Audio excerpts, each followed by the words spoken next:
Hines in the amount of $15,000 for a 10-year term commencing August 1st, 2021 through August 1st, 2031 in preparation of a motion for tonight's regular board meeting.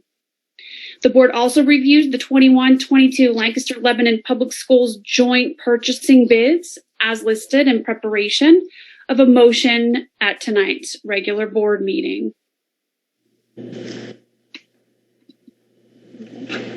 We also reviewed the 21-22 special education tuition contracts, which will be a motion at tonight's board meeting as well.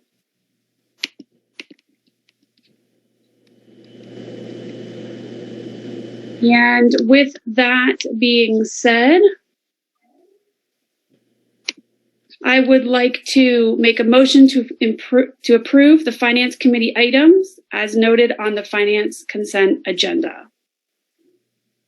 I have a motion to approve the Finance Committee items as noted on the Finance Consent Agenda. Do I have a second? Second. Second by Kreiser. All those in favor, please say aye. Aye. Opposed? Motion passes.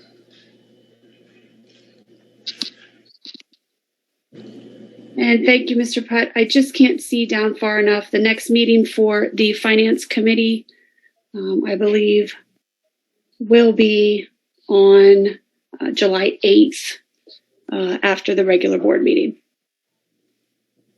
Thank you, Ms. Fisher. That's July. It's July 15th. Okay, July 15th. Thank you very much. Thank you. Moving on to staffing and administration, Mr. Guy. Okay, staffing and administration met on June 10th. We confirmed receipt of Act 44 Annual School Safety Report. There was no public comment, and out of that, the following motion. A motion to approve staffing and administration committee items as noted on the staffing and administration consent agenda. Dr. Kepler, do you want to make any comments? Certainly. You'll see on your staffing and administration agenda tonight, professional staff tenure based on school code, retirement payment based on contract, employment of Cynthia Lyons as a long-term substitute for the coming school year, an associated mentor. Resignations, I'd like to thank Sarah Wagner, longtime Spanish teacher for us here at the high school, is resigning, as is Jennifer Ebersol, elementary autistic. Thank them for their service to our students. This was in addition to Sense Committee. We have our final hire for summer tech help in a recent graduate, Stephen Kleinfelder. Resignation in our girls lacrosse program as an assistant coach. Coach hire within our girls soccer program, Mara Bowman, former Palmyra Cougar herself, and volunteer coach, former Palmyra Cougar field hockey player Aaron Huffman.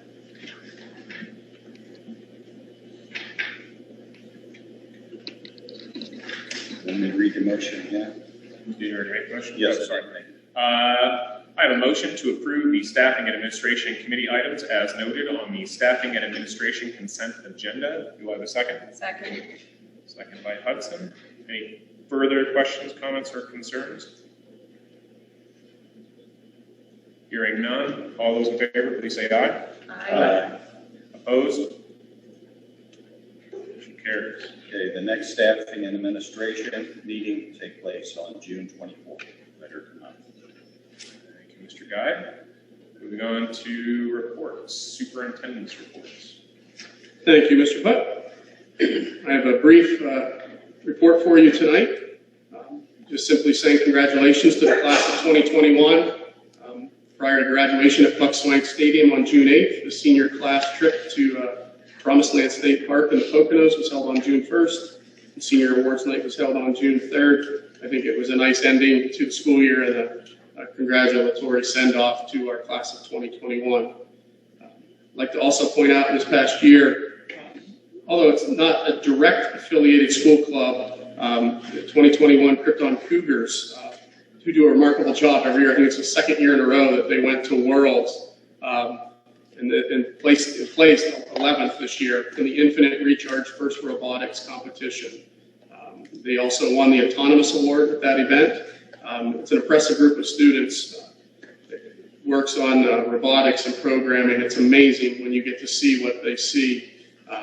We were able to stream, I believe it was the 2020 championship here at school, and it had the flavor of like MMA, the excitement in the room with these robots kind of pushing and shoving and fighting to do what their task was that year. It was pretty impressive. I mean, there was a lot of excitement in the room, so we congratulate that group. I share with you our enrollment at the last day of school. There you see our next year's sophomores, huge group, 331 strong, ending the freshman year. We expect these numbers to increase with many students coming back to us from homeschooling and or cyber schools. And summer's programming for high school students begins June 28th. Middle school and elementary will follow, and Dr. Spagnolo has a more formalized update for you tonight in curriculum committee.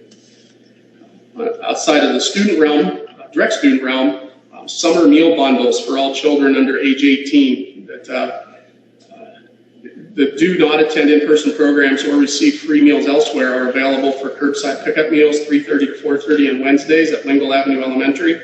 We're running that every Wednesday through August 18th.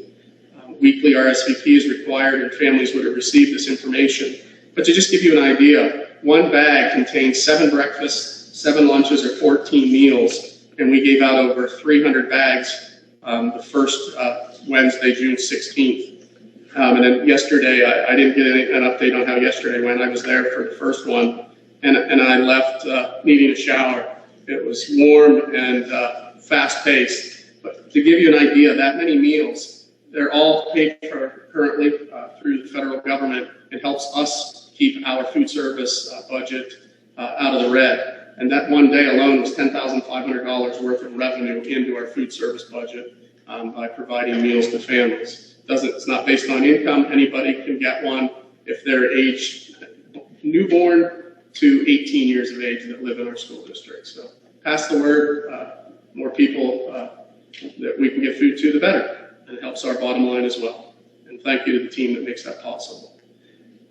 And just a reminder and an update, the district administration is waiting our final report for the natatorium feasibility study. That should be coming to us here in the very near future. And also to let you know that we have supplied the Pennsylvania Economy League information requested for the enrollment study. So they have everything they need to start their work. And then you see our upcoming events, one board meeting in July on the 15th. And then before you know it, new teacher induction and the start of the school year. That concludes my report. Dr. Kepler, since you talked about graduation, I just wanted to make a point that in the 60 years that I've been part of this district, either as a student, teacher, or board member, I never saw the football field thicker or greener. I think that our maintenance staff has done a tremendous job. I also think that our turf fields have taken a lot of the stress off the football field. So hopefully we'll have grass in September. I will pass on the word. Thank you, Larry. Thank you, Dr. Kepler. I don't suspect they have a student rep here this evening. No? Graduated. Yeah. So CTC, nothing really to report. I'd like to pass on some sad news. Ben Donor, who is the representative to the CTC from Annville, Cleona, passed away, I believe, Tuesday evening or Wednesday. I think we got the news. Very sad. I worked with Ben for the last 2.5 years. And just a really, really nice guy, and will be very much missed at the board meetings. So it's very, very sad. But sorry. Moving on to the Parks and Rec.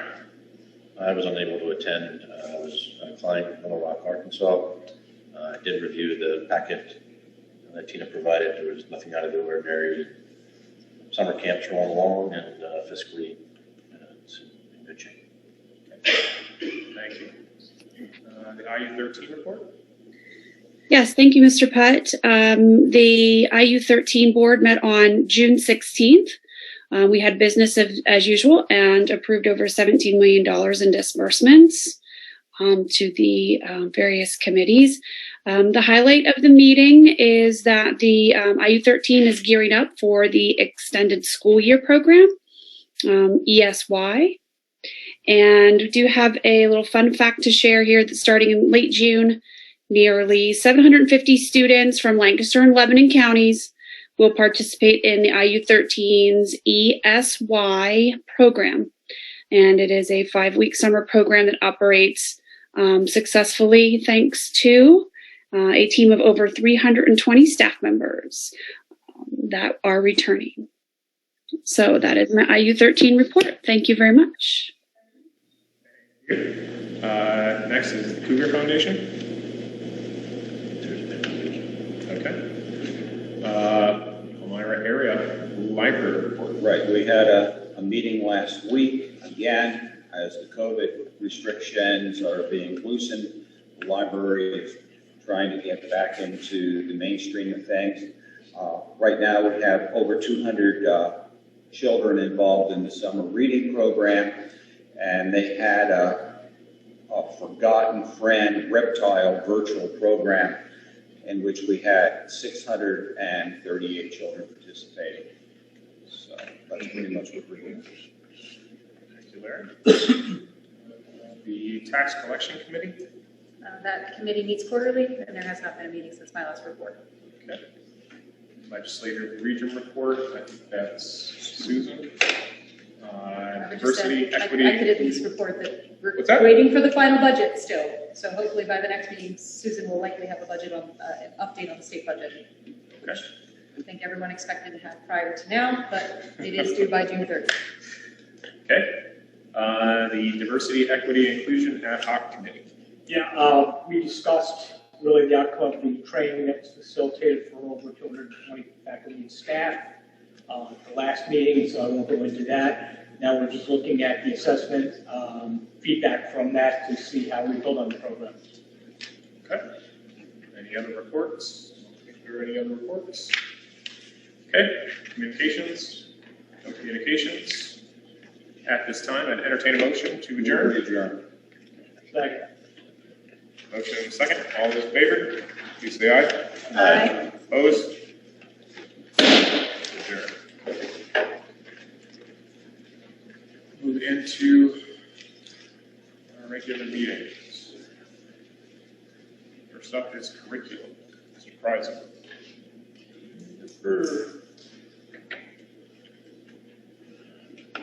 So we have a presentation on retention failures.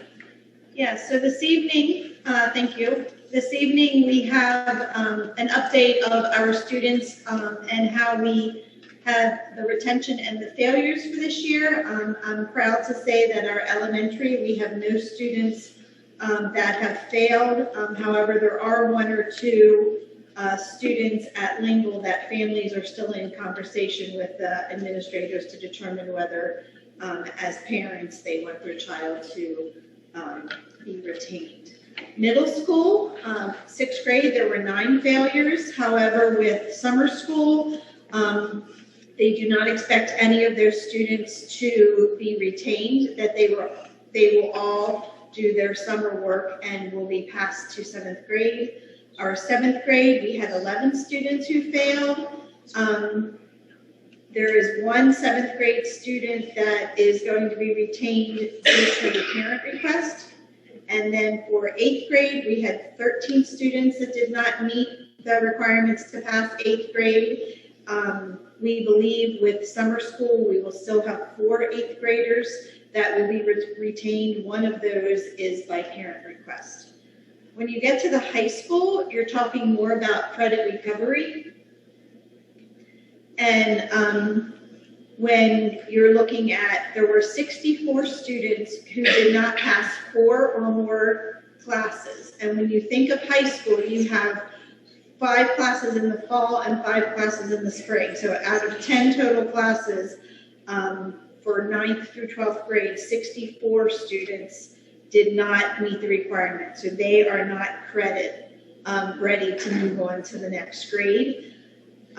There's 3 25 students that failed 3 classes, and there's 35 that failed at least 2 classes.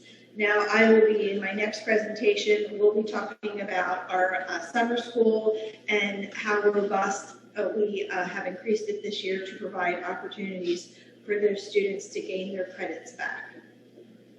Dr. Spagnuolo, can you give us any idea how these numbers compare to a typical year if such a thing exists?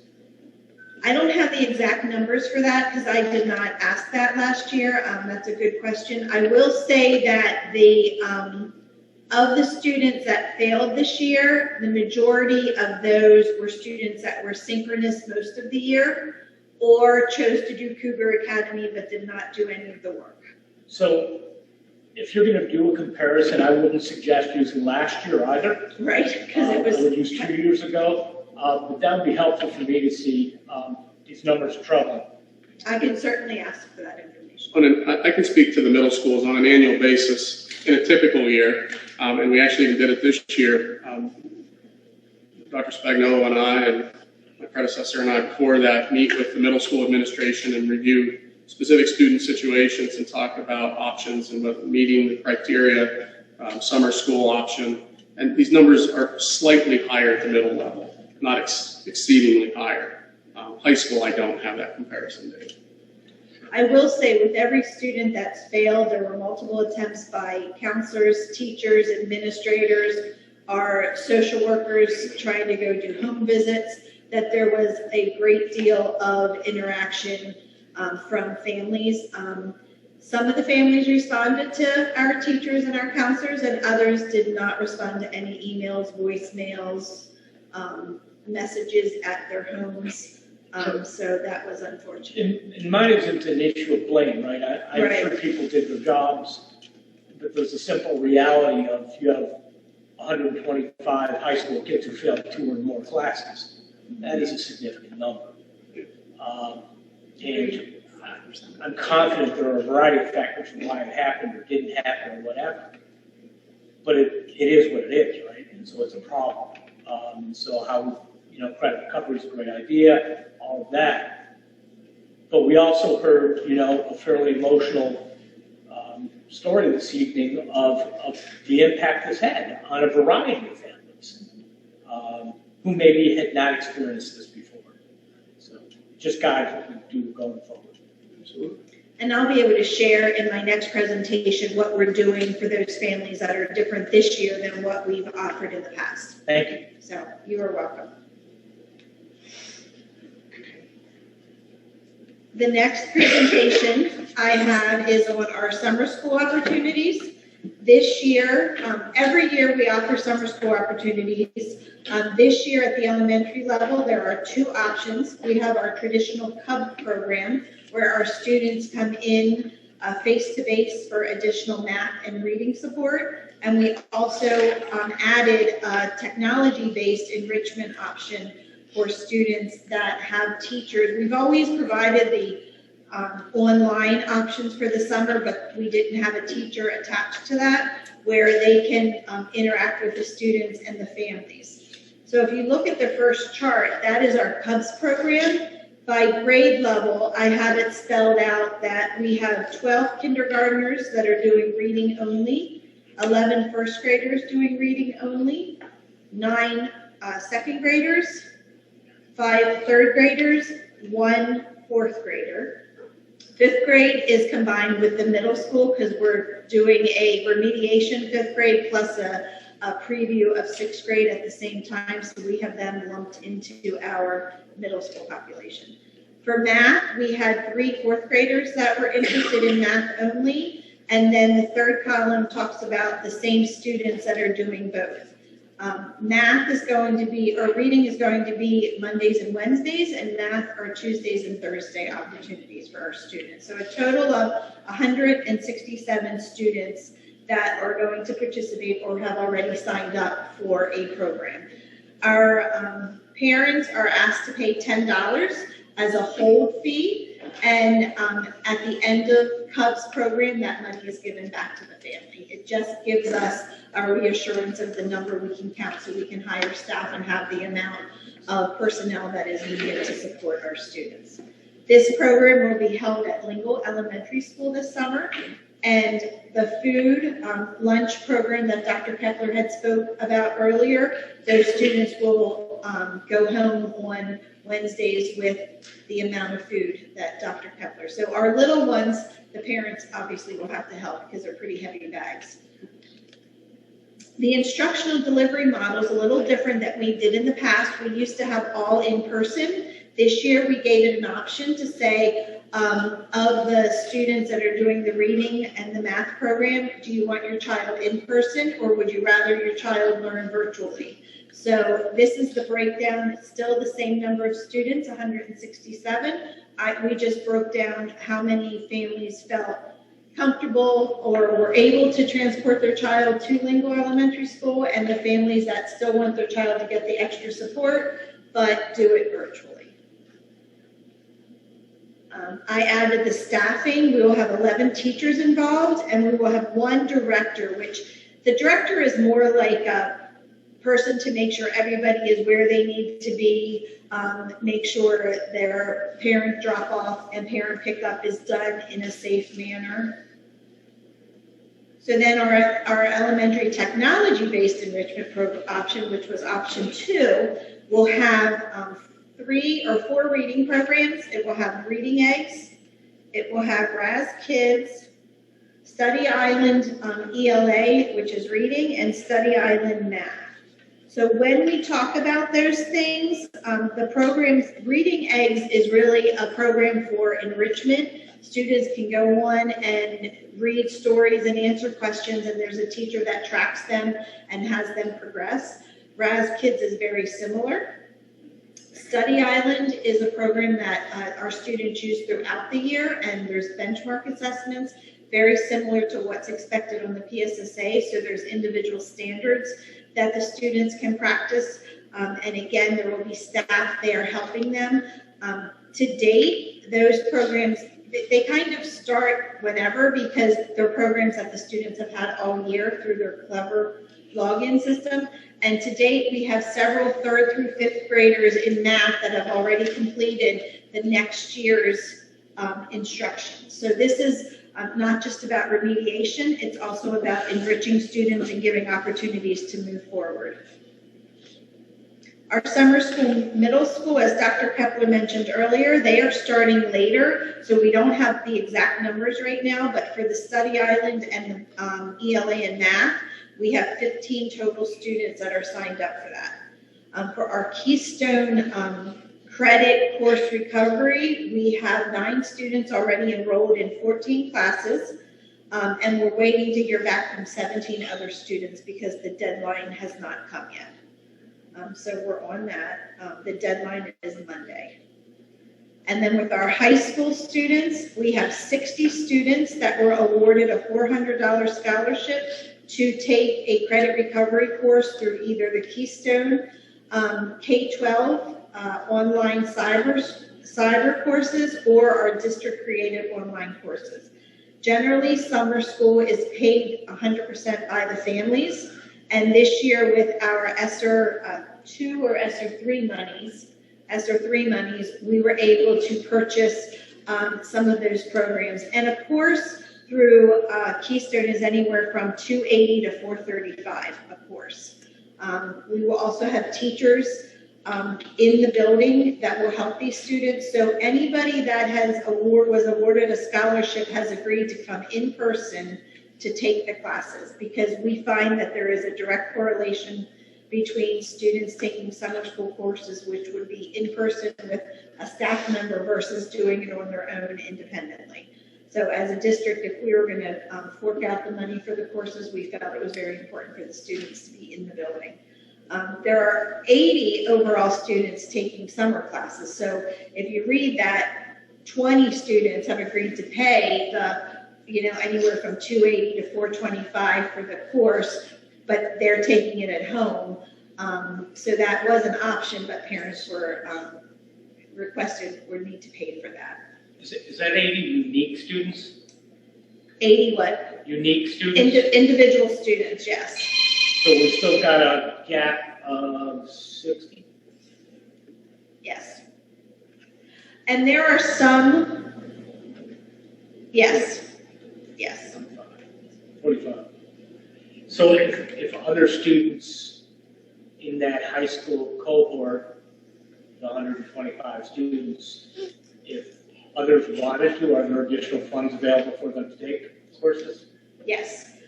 We actually had given a money limit of 50 students, but for all of those of you that know KK, Dr. Knutson, she likes to push the limit a little bit, and there was a need, and so she asked, and Dr. Kepler was able to find additional funds.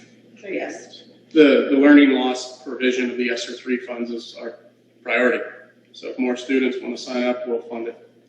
And some of those failures, I might add, are maybe students with an IEP or a need that they pass through their IEP goals. So their credit recovery may look different than what we're providing here.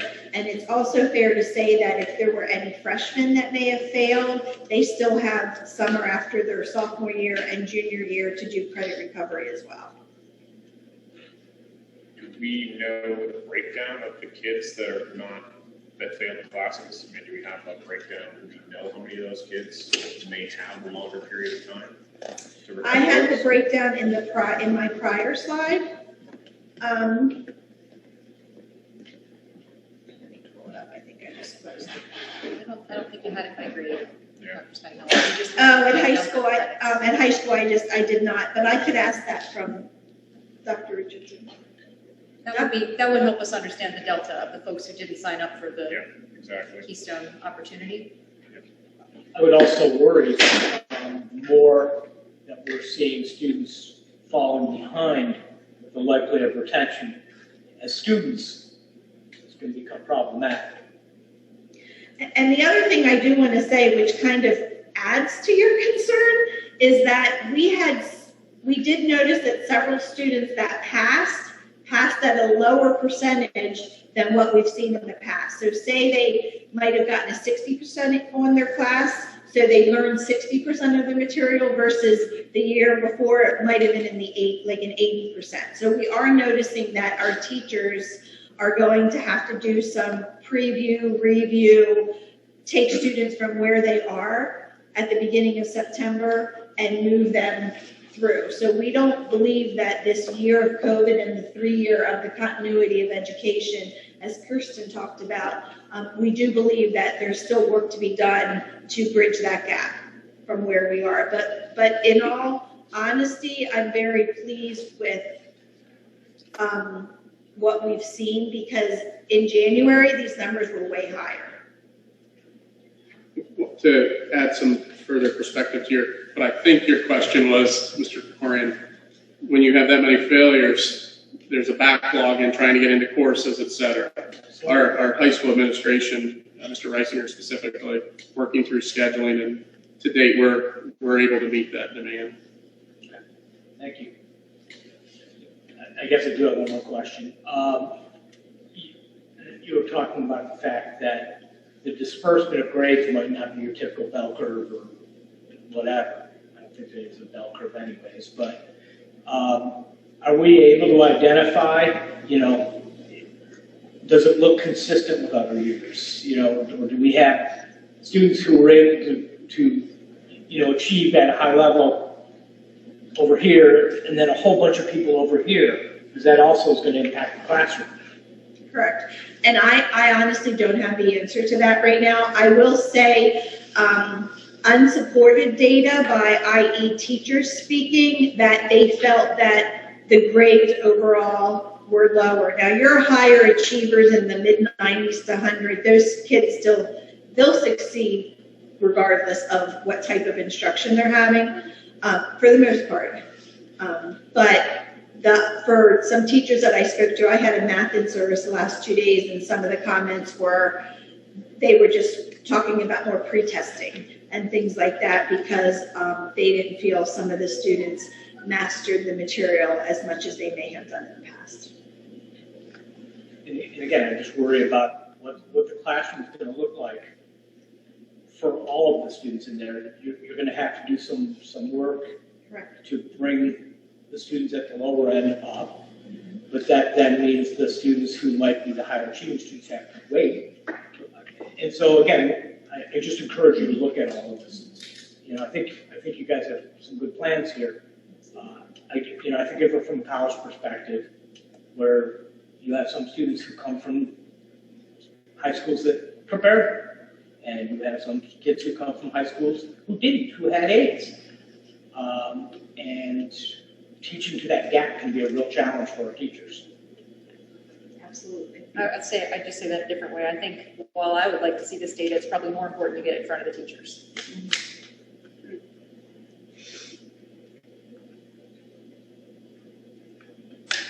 Any other questions? That's all I have for the curriculum. Thank you. Okay. Did we go back to see if there were any? I do. He asked me to just help to tell you that he stepped out for a second. So Sure. if there is no public comment, Well, then you're. we do have some people signed up for public comment. I'm not sure where they want to comment. Ms. Box? I was SA? waiting until the health and safety plan was revealed. Okay. Laura Weidler?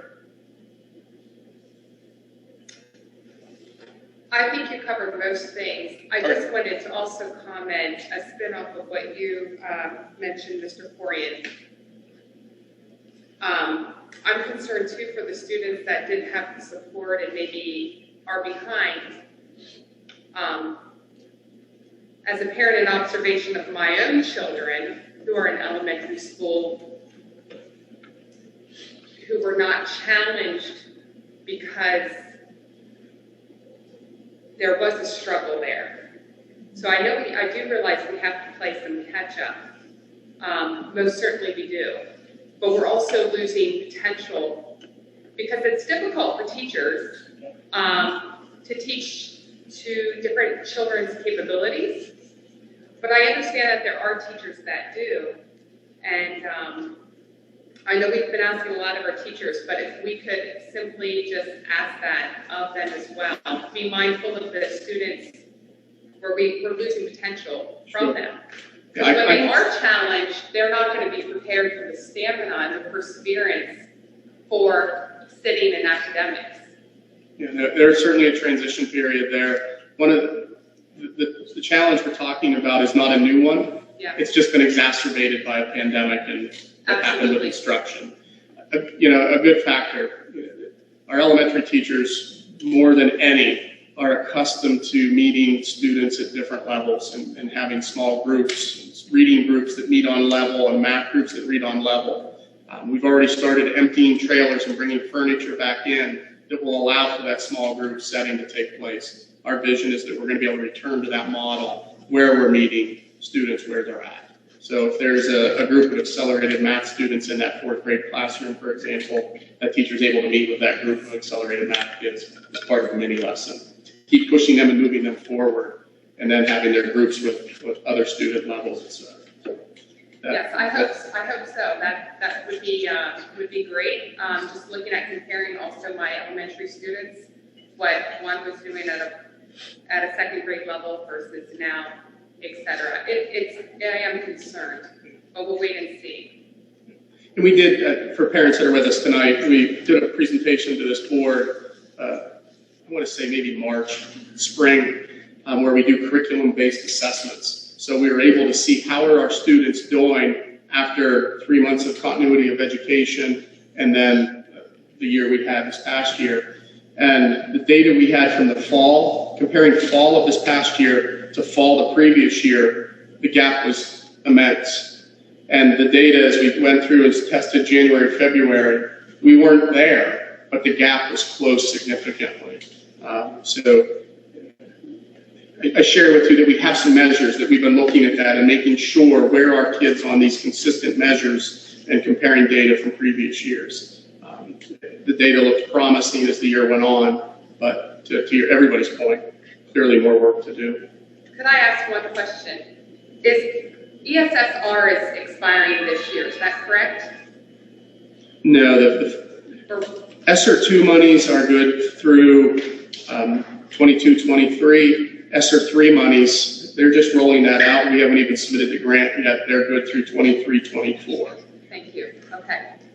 And just to add to your concern, that was one of the reasons why we had the elementary enrichment options this summer for summer school, where we added RAS Kids, Study Island ELA, and Study Island Math.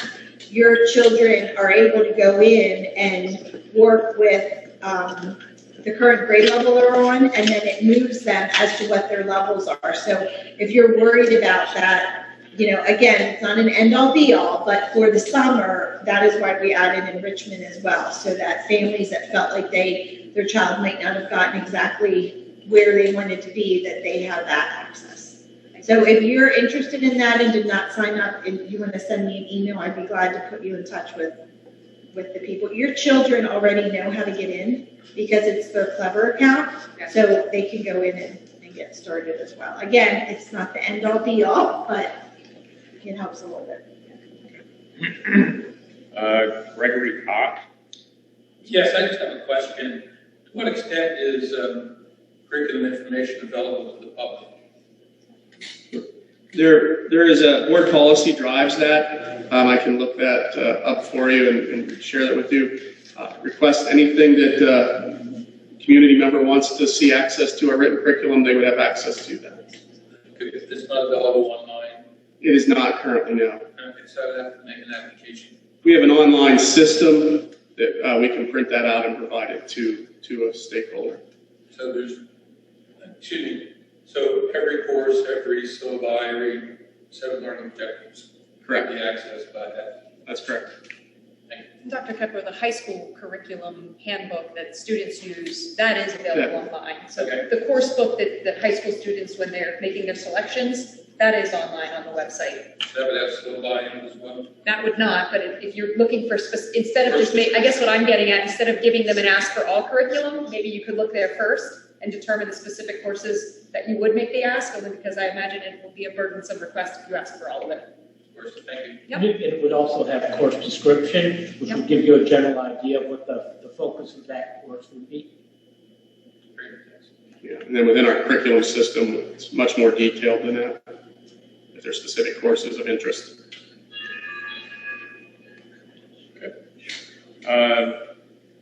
Mandy Braden. I'm going to guess that you're waiting until we roll out That would be correct. the Thank you. magical new. Okay. All right. And that's all the public comment we have. So moving on to staffing and administration.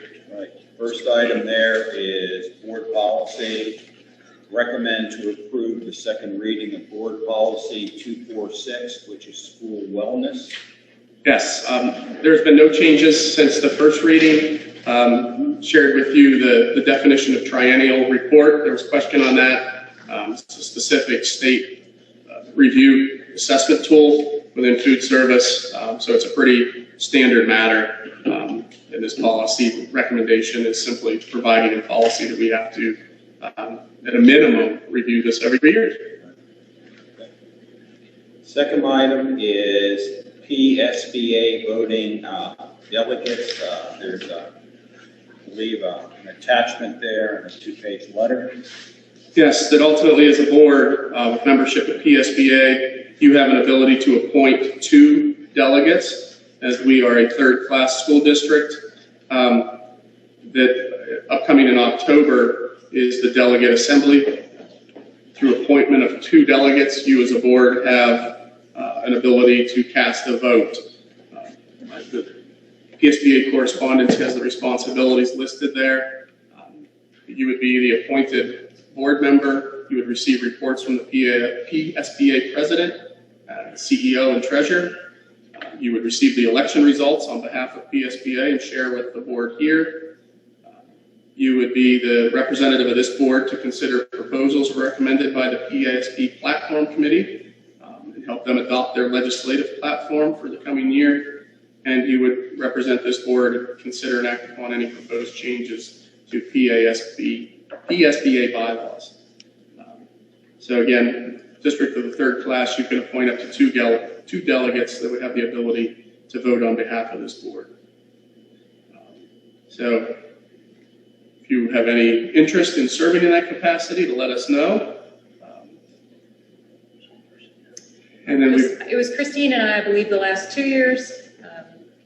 So moved. No. I don't know that I can make it if it's now on a Saturday, but that is, I think, a valuable session. I've gone to the last 2 years.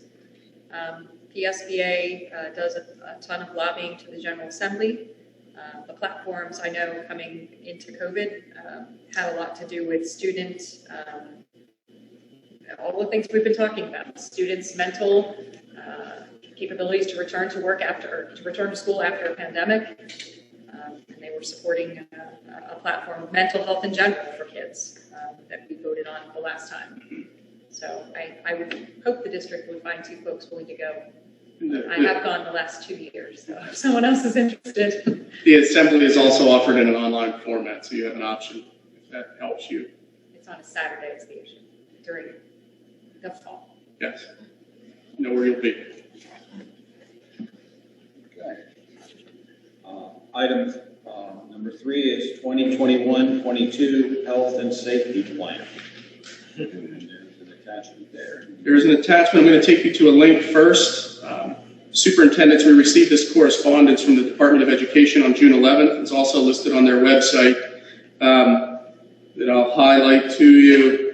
The second paragraph, that following June 28th, that after the current masking order ends, LEAs, we the school district, have the authority to determine our own masking policy. So I wanted to first start there. The authority is yours, the board. Okay? This template's provided to us. It differs from the health and safety plan template that we used in the current school year. I'll get right to the parts where we fill in.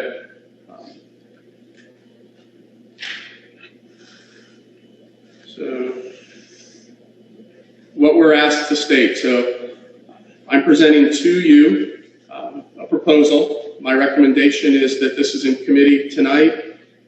Revisions and would be before you for a vote at the July 15th board meeting, making this effective on July 16th. As this has to be posted on our website prior to July 30th. Having only one board meeting in July, we know our timeline. Ultimately, how will the LEA, to the greatest extent practical, support prevention and mitigation policies in line with up-to-date guidance from the CDC?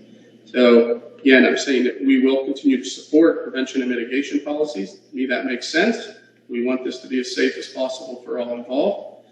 We'll continue to clean and disinfect facilities on a daily basis, and as normal or more thorough or frequent cleaning taking place as needed.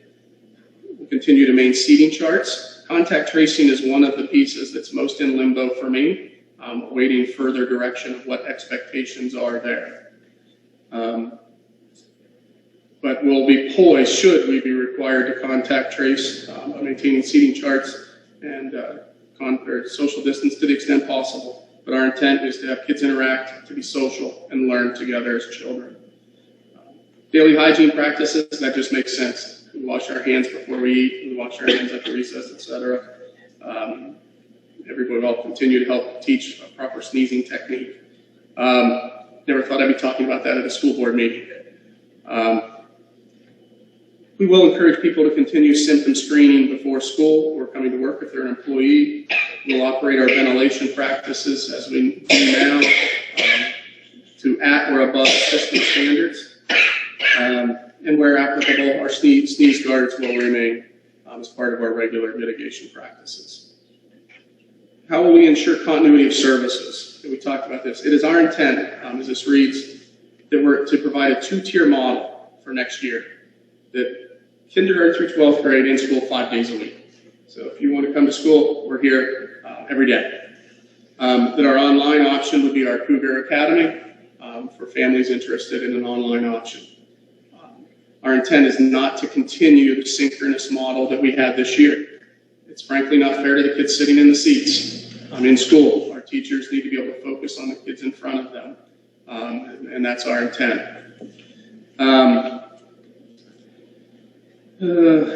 Again, Again, as stated here, additional learning loss-based instruction will be provided throughout the summer of 2021. We're looking at summer 2022 as well. In terms of social, emotional, mental health needs, for those of you that haven't heard in our previous board meetings, we've always partnered with PA Counseling, where they have one school-based counselor in our schools working with students. It basically is a service model where they come in instead of a parent having to leave work, pick up a child, drive to an appointment, receive services, drive back, the student missed more at school, that the services are provided privately rated in the school. Through stimulus monies, this board's been presented with a proposal to add an additional school-based counselor through PA Counseling, so we'll be able to serve more students. And then an additional position that's contracted to help with that truancy model, to help with the reintegration of kids back into school, to work with families on needs and the emotional needs literally for some students, getting them through our doors. We expect some of that in that position to help that from a social, emotional, mental health-based perspective. And that is a Check and Connect program through PA Counseling. Again, food service is listed here as a continuation. At this point, it's our understanding that the federal government is continuing to operate in the free meals program for next school year. So student meals will be provided. Encourage your children to pick up a student meal each and every day, breakfast and lunch. And here's where... Dr. Kepler, will there be hot meal service? I know that was something the kids missed. You know, you could only eat so many ham and turkey sandwiches. There were hot meal services, but they were much more limited than usual. So the intent is to get back closer to our normal operating practice there. I know our cafeteria does a really nice job with student meals, and I'd like to see us get closer to that. Yes, that's the intent. That's what's going to help us meet our bottom line. For those, food service is a standalone budget that must maintain itself. It's self-funding, so the better service we can provide, the better for us financially. The part you've all been waiting for. Tried to copy some language here from the CDC. So again, CDC states that cloth masks offer some protection to the individual wearing them. Certainly if that's the case, but on a voluntary basis where a face covering can be used to help protect them from breathing in the virus. So individual students or staff may, on a voluntary basis, wear a mask. We'll maintain the practice that facial coverings or masks may be worn voluntarily. For the school year, we will continue to monitor the ever-changing and applicable requirements or guidelines from the Commonwealth or to the CDC that are effective on or after the posting of this plan on July 30th. Basically, what I'm saying is this could ebb and flow, that I think we have to revisit that, look at it throughout the year, and based on any applicable changes where we're at. If there are any changes to those requirements, the district will review the requirements and publicly discuss the plan. So we'll be back in this venue if there are any changes to discuss. But very clearly, I feel we're stating there a recommendation of if you don't want to wear a mask, don't wear a mask. Facilities, maintaining sneeze guards, additional seating where applicable to just make sense to maintain, enhance social distancing where we can. But again, we envision learning taking place in small groups. Kids smiling, talking, playing, recess, what we know school to have been, we want it back. But again, social distancing in classrooms will occur to the extent possible to educate students in person 5 days a week. So what we're saying is, we're inviting all our kids back. Our classrooms are going to be at capacity. We want kids in school and we want them learning. Under hand washing, again, students and staff will be encouraged to wash hands frequently before and after eating, etc., before and after restroom. Hopefully nothing different than we did before COVID. Cleaning and maintaining healthy facilities and ventilation I have there. Our ventilation systems exceed industry standards. We intend to hold activities and events outdoors when you can, but otherwise we'll be operating as normal. Contact tracing. My feeling for tonight is that we'll use state and federal guidelines to determine when an isolated or quarantined staff member, student, or visitor may return to school. Still unclear as to what's taking place there and what our requirements are going to be come August. Dr. Kepper, will that differ whether a person has been vaccinated or not vaccinated? The current standards are, yes, if you're vaccinated and are symptom-free, you do not need to quarantine. That's correct. I know I'm stepping into it asking this question, but are we able to ask if students have been vaccinated? No, That's- HIPAA violation. We I have would we check get with our health records solicitor. for a variety of things that are required. Sure. And so if you could check on that from our solicitor, I would appreciate that.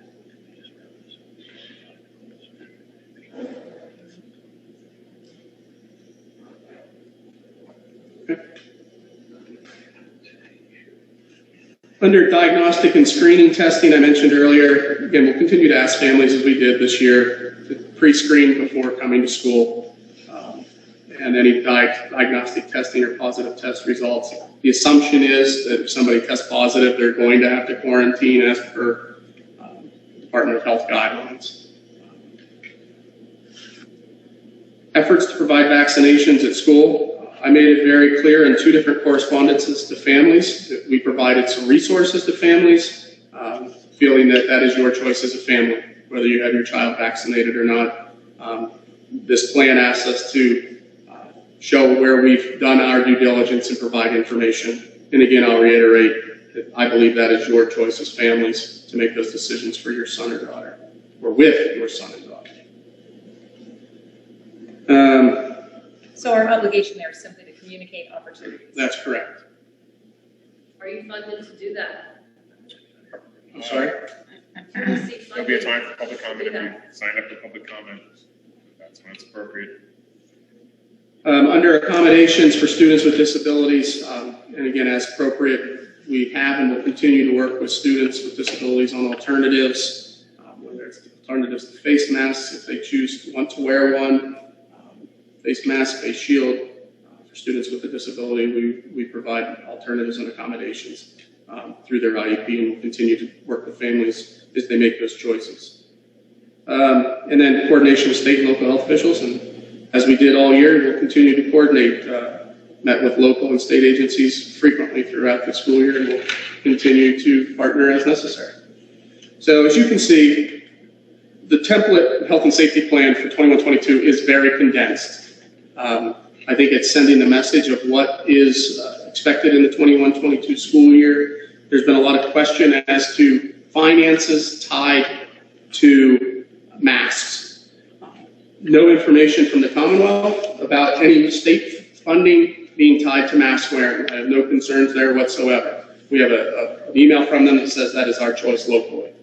From the federal government, there's some communication regarding the ESSER 3 fund, which is significant, $2.45 million to our school district alone.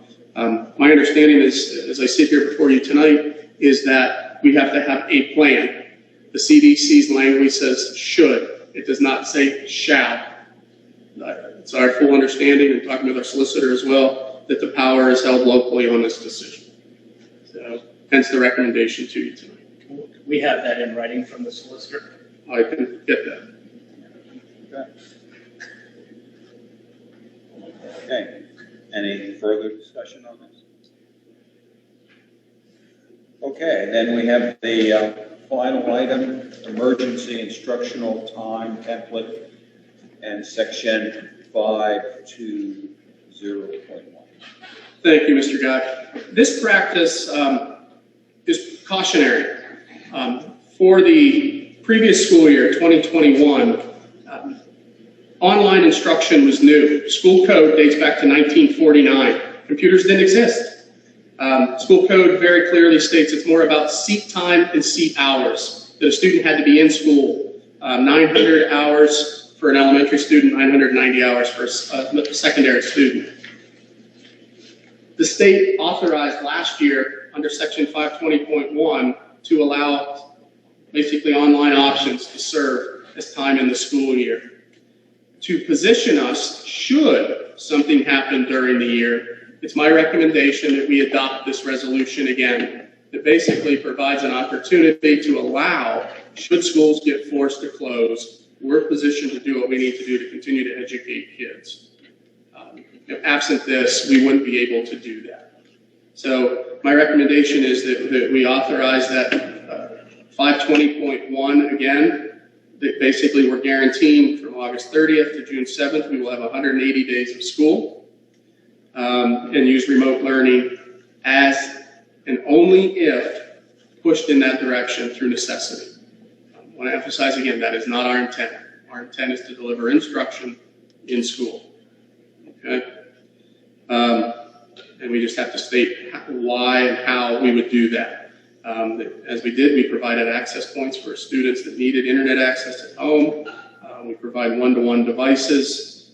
We had attendance practices, how we handled attendance for when students were at home. And we had to affirm that the school calendar, academic schedule, meet Chapter 4, that we allow sufficient instructional time. We're affirming that we would continue to meet these. That 900 hours, 990 hours would be met. That time is devoted to instructional activities. We would have systems for tracking attendance if that had to occur. That we understand we would need to meet free and appropriate public education under IDEA, federal law.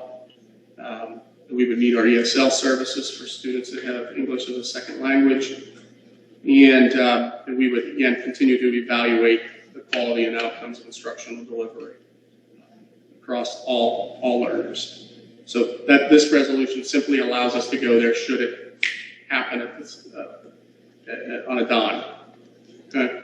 And this provision only relates to COVID-19. That's correct. It's authorized for one more year at this time. So the snow day conversation is not part of this happening. The snow day conversation is different. The snow day conversation is more. I don't want to go there, but we have approved. I think we're going to have a ton of public comment. We can keep things moving, but I just wanted to clarify for the audience, this is not the snow day thing. So No, that's different. That's approved for another year, 2 years actually. And we still have our own flexibility there. for So 5 days. to the extent we want to give the kids a snow day, we give them. To the extent we get 45 inches of snow and we don't want to have 15 snow days, we have the ability to go to COE. That's correct. So that concludes my health and safety plan draft 2.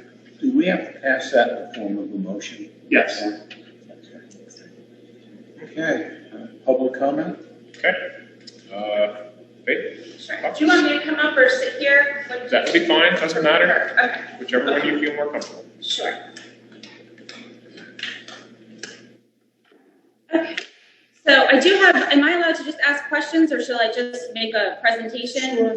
Let's try and keep it about 5 minutes or so. Yeah, I won't go over that. So my name's Faith Bucks. I have 3 boys. I'm blessed to be their mom. My oldest graduated in 2020 as valedictorian, which is awesome. My middle boy is a freshman. He just graduated freshman year in high school. And my elementary kiddo just graduated 5th grade.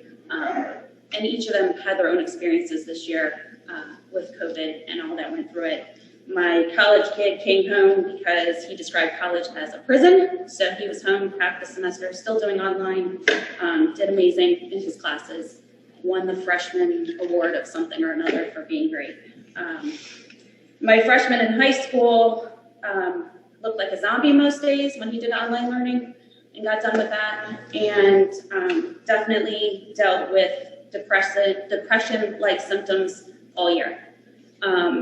My elementary kiddo suffered the worst.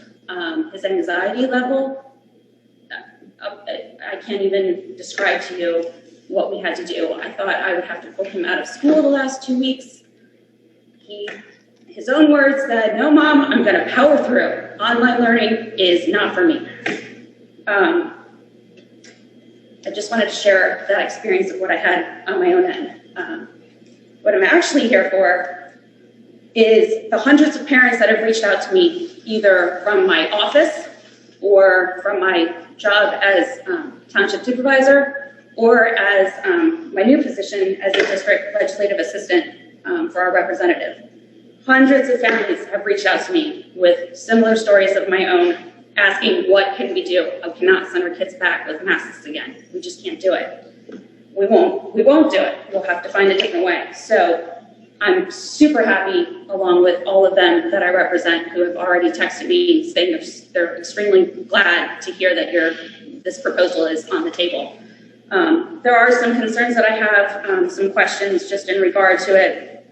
Have there been any thoughts, I know you mentioned about vaccines, if the parents choose to not vaccinate their kids, is there any correlation with will they be segregated or social distancing or called out in any way? Have we given any thought to that, or is there any plan?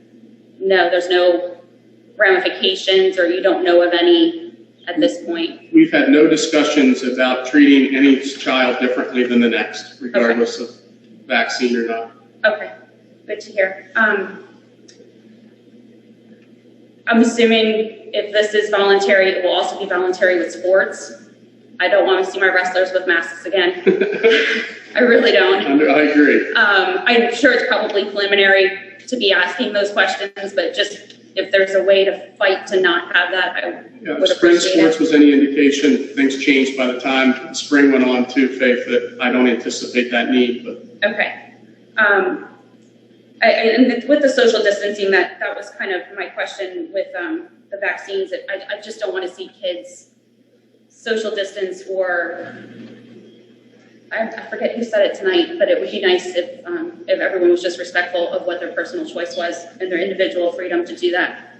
And I don't know if you were aware, but the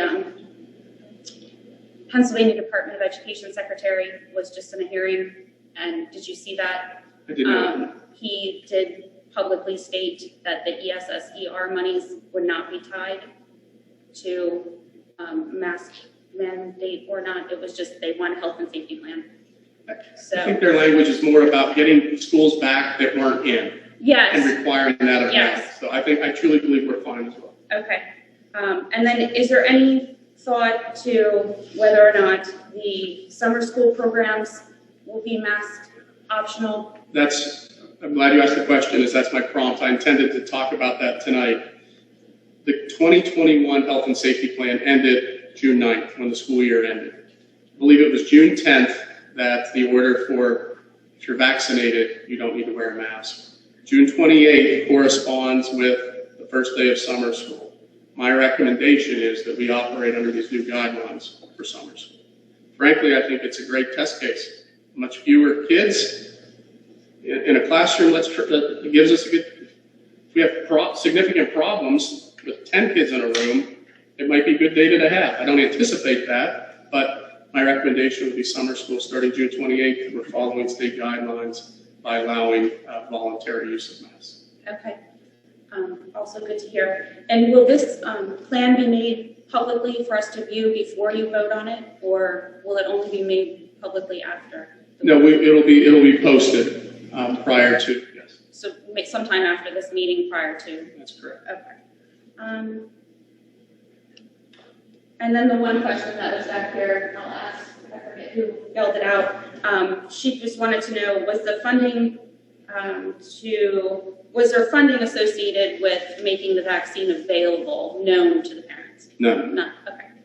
All right, thank you so much for your time. I really would hope that you vote to approve this plan and let the health and safety be put back into the parents' hands where it should have been in the first place. Thank you. Thank you. And Mandy Brady.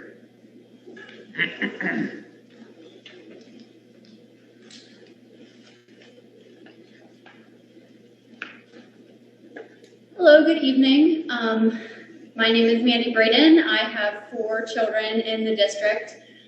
One is in high school, the youngest is in kindergarten. And I am just very encouraged to hear the discussion here tonight regarding the health and safety plan. I had some concerns, and we have some of our own stories, many that I know you all have heard. So I won't go into detail regarding all of that. But I just wanted to come before you tonight and just continue to, as a voice of a parent in the community, to continue to really encourage you all to allow the families to make the choice regarding the health and safety of their students, especially relating to wearing a face covering or not, especially as the the COVID-19 cases continue to drop across the Commonwealth, and the state is changing their mask mandate policy. I would love to see the district follow in those footsteps as well. I do want to thank the district and the board for the amount that our kids were in school this past year. That was a huge help to us, especially with having 4 of them and different schedules, and that was just a huge help for our family. I did have one question though, and I believe Dr. Kepler, you touched on it briefly, just not knowing much about the contact tracing and the quarantine periods, but I would assume that 10-day card fell under that contact tracing, and that I'm referring to the 10-day quarantine period that our students would have to have. And we had some struggles there just because it was always sort of a 50-50 bet. If our child went in and tested positive for COVID-19 and had very few symptoms, then the rest of our children all had to come home as well, which was very disruptive to them and their learning. So I was just curious if you have any thoughts on a timeline or when you might know more information regarding those policies. Sure. My hope is to be able to provide this board an update on the 15th of July when they vote upon a plan, that we would have an idea at that time what we're being told is going to be required there. It's our hope that the Department of Health is the body that does more of that work. Frankly, that work fell on local school districts and providing that information. I have people that are begging that that's not the case moving forward. So ultimately, July 15th to approve the plan, but with any of this, it could change frequently throughout as we approach the start of the school year into the winter. It's probably something that we'll be following for the foreseeable future of the school year. All right, well, thank you very much for your time and your consideration in this matter. Really appreciate it. Thank you, Mandy. There is no further comment, and so that is the last of our meeting this evening. I'm going to move to the executive session. Thank you. Thank you, everyone, for coming tonight. Really appreciate it. Recording stop.